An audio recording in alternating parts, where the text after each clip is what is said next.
Banjir luapan Sungai Cimanuk, Garut, Jawa Barat yang merendam permukiman pada Sabtu malam kini sudah mulai surut. Warga terdampak banjir harus mengungsi di masjid karena tempat tidur dan pakaian mereka basah.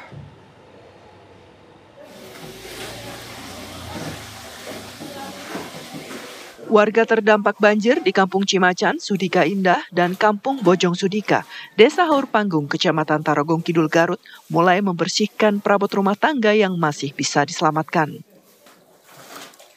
Mereka mulai kembali ke rumah setelah luapan Sungai Cimanuk yang merendam permukiman surut pada pukul 7 malam. Ratusan warga terdampak banjir kini membutuhkan pakaian bersih serta bantuan makanan.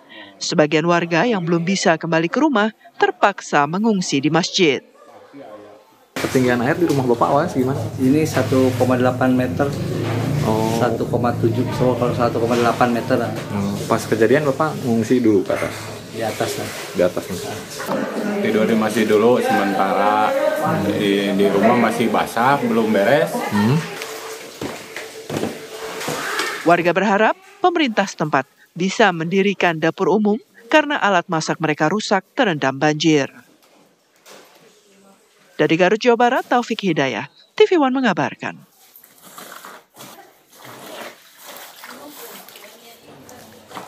Lalu bagaimana kondisi warga terdampak pasca banjir? Kita akan bergabung dengan rekan Taufik Hidayah.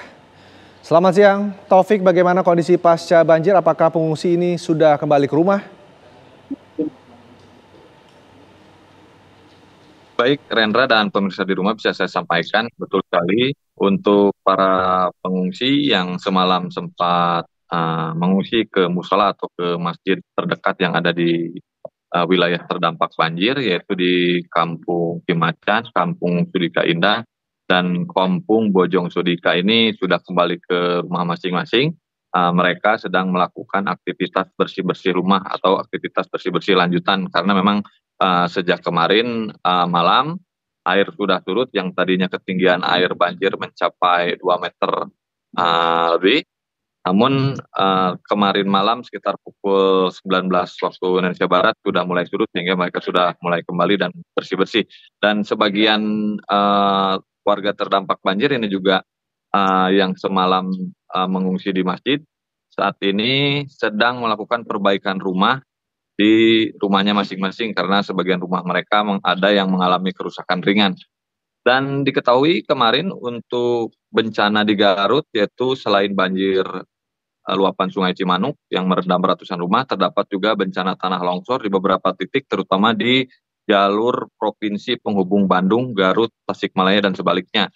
Nah, saat ini untuk jalur Cilawu via Singaparna sudah mulai dibuka kembali karena memang proses evakuasi telah selesai dilakukan oleh petugas PUPR, Satlantas Polres Garut dan BPBD, dan saat ini masyarakat tengah fokus untuk rehabilitasi wilayah terdampak terutama tebing-tebing yang berpotensi mengalami longsor susulan di saat hujan deras.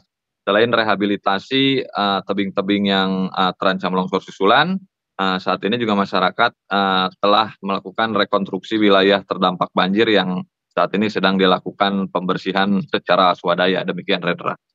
Baik, untuk terkait longsor yang terjadi di Garut, apakah ada rencana relokasi? Mungkin ada wilayah dari warga yang terdampak, yang berpotensi terdampak longsor susulan. Garut, Opik, silakan. Baik, Rendra, untuk longsor sendiri memang karena titiknya berada di tebing jalan provinsi dan ada beberapa rumah memang yang terancam seperti di wilayah Kecamatan Cilawu ada sedikitnya 2 rumah yang terancam di dekat tebing longsoran awal sehingga memang petugas Badan Penanggulangan Bencana Daerah juga tengah melakukan asesmen apakah perlu ada pemindahan lokasi rumah-rumah tersebut, apakah tidak. Namun yang pasti untuk tebing yang awalnya longsor menutup akses provinsi ini sudah kembali dibuka secara bertahap jika hingga kemarin malam dilakukan buka tutup, untuk pagi ini sudah mulai terbuka lebar sehingga tidak ada kendala lain di jalan tersebut. Namun memang yang perlu diwaspadai di jalan tersebut, dampak atau pasca terjadinya longsor, untuk badan jalan mengalami licin karena bekas tanah merah yang memang masih belum optimal bersih di badan jalan. Demikian, Rendra. Baik, terima kasih Taufik Hidayat, informasinya langsung dari Garut, Jawa Barat. Selamat bertugas kembali.